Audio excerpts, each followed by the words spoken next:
Eu sinto como se os filmes de super-heróis tivessem algum problema com a cor verde. Não que o Incrível Hulk fosse tão ruim como Lanterna Verde, mas, comparando, ele é o filme do herói que fica verde e que ninguém fala sobre, da Marvel. Ela vai vê-lo agora.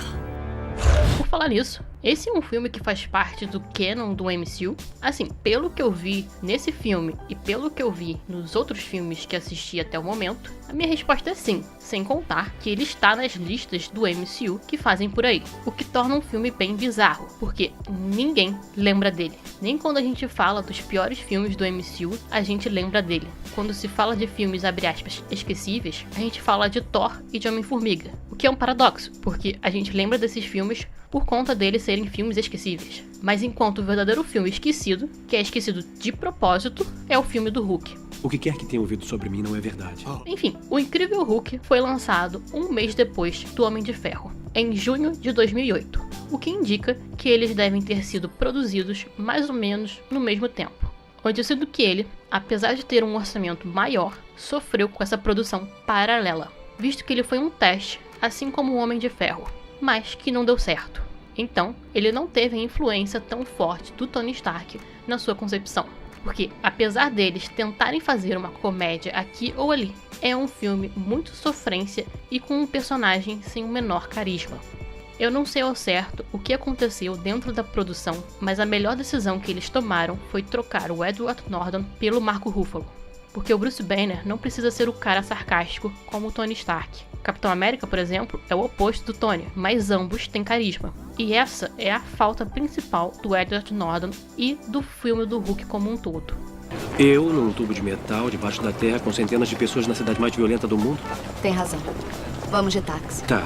Eu diria que já no começo, o filme mostra que não vai ser lá grande coisa. Porque ele começa com uma edição, uma música, mostrando como o Hulk surgiu. Só que é uma edição muito horrível e tosca, onde os personagens ficaram com uma atuação meio forçada e que teve um plano meio clichê de primeira pessoa do Hulk. Eu diria que teria sido bem melhor uma narração do que aconteceu com Bruce Banner do que aquilo, ou até mesmo uma notícia de jornal, que nem no Homem de Ferro, onde eles contaram a história do Tony Stark em um slide tosco, mas que ficou bem melhor que essa abertura.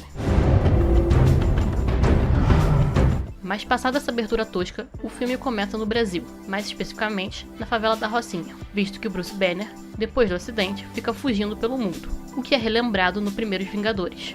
O problema é que, para um brasileiro assistir esse começo, deve ser 10 vezes pior do que para outra pessoa, porque parece que eles pegaram só a Débora Nascimento como única brasileira para fazer papel de brasileiro. Porque tirando ela, todo mundo tinha um sotaque de estrangeiro, e que dava muita agonia quando eles falavam e que acabava com a minha suspensão de descrença. Sai daqui, gringo. Eu diria que a atuação, no geral, é a parte mais sofrível de todo o filme, porque nos vilões, o general tinha uma atuação muito caricata e exagerada, e a confiança do soldado não fazia muito sentido na narrativa. Teve um momento que o Hulk estava destruindo tudo, todo o batalhão dele estava morrendo, o soldado nem sequer encostou um dedo no Hulk, e no final ele pergunta se isso era tudo que o Hulk tinha, meio que provocando ele. Eu sinto que isso era pra ser cômico, só que no momento não fez nenhum sentido, porque eles não tiveram uma luta de verdade para ele poder falar isso. Blonsky, recue agora. Recue!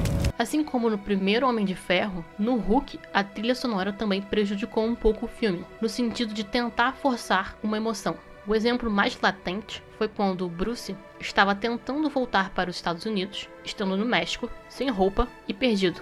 Então eles colocaram uma música tão clichê de melancolia que só ficou engraçado. E no momento que era pra ter uma música legal e uma ação divertida, como teve no Homem de Ferro quando ele testa as armaduras, todo momento de ação é super dramático e doloroso para o Hulk, não tendo comédia o suficiente para aliviar esse drama. Na verdade, o filme inteiro é uma sofrência, que até faz sentido, visto que é um momento de sofrimento que o Bruce Banner está passando. Mas não teve aquele mix de carisma com seriedade que teve no Homem de Ferro. Da mesma forma que o Tony Stark é mais comédia que seriedade, o Bruce Banner tinha todo o potencial de ser um mix equilibrado entre os dois, que é o caso do Hulk do Mark Ruffalo, porque no filme tinha piada e referências envolvendo os quadrinhos, quando ele pega o short ou quando o Hulk da série dos anos 70 e 80 aparece, mas a graça tá bem mais nas referências do que no ator. Bom, sabe como é? As circunstâncias pediram um pouco de improviso. A Ainda nessa comparação com o Homem de Ferro, se tem algo que não aconteceu foi o planejamento Marvel redondo. Na verdade, a história em si é meio jogada. Personagens sem nenhuma construção tinham frases de efeito que não tinha nenhum efeito, porque eu não conhecia o personagem. O romance do Bruce com a Beth estava ali porque a gente sabia que eles eram um casal, mas não teve nenhuma explicação dessa profundidade. Principalmente porque a Beth já tinha seguido em frente com outro relacionamento, mas foi só o Bruce aparecer que ela larga o outro cara num estalar de dedos. Na verdade, não tem nem sequer uma discussão entre ela e esse outro noivo dela. E também tem o cara da pizzaria, que parecia ser importante, mas que no final só teve aquela pequena participação. Eu diria que esse é o grande problema, porque a história em si não é ruim, fazia sentido, mas os personagens eram jogados sem acrescentar nada à narrativa.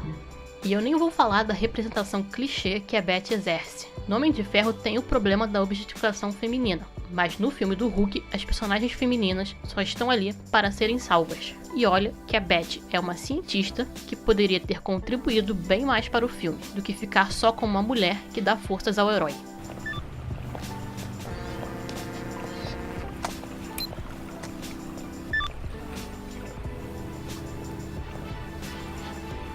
Sem contar que a parte da produção visual também era muito piegas. Do tipo, haviam vários detalhes evidentes em verde só porque o Hulk é verde. Assim como o design do próprio Hulk, com franjinha e com uma carinha meio fofa, só ficou esquisito. Principalmente se a gente comparar ele com o Hulk dos Vingadores. Eu sinto que o filme teve boas intenções, mas que teve uma direção muito conturbada e que se perdeu no meio do caminho. E eu entendo que a Marvel queira esconder esse filho feio, só que ele ser o filho feio não o tira do MCU. Na verdade, durante o filme tem a referência ao Capitão América, várias referências às indústrias Starks, mais para frente haverá referência a esse filme dos outros filmes do MCU e a, entre aspas, cena pós-crédito se refere diretamente aos Vingadores, além de mostrar que o Tony Stark existe naquele universo. Na verdade, essa não é uma cena pós-crédito propriamente dita, visto que ela vem logo depois do final do filme. E eu acho que eles fizeram assim justamente com medo das pessoas saírem do cinema antes de terminar o filme. Na questão orçamentária, ele teve o custo de 150 milhões, 10 milhões a mais que o Homem de Ferro, mas só fez 263 milhões nas bilheterias mundiais, com um lucro só de 133 milhões, números que para hoje seriam considerados um fracasso. Bem, esse foi o vídeo de hoje, espero que tenham gostado. Se gostaram, deixe o gostei, compartilhe e inscreva-se no canal para acompanhar. Eu sou Juliana e até!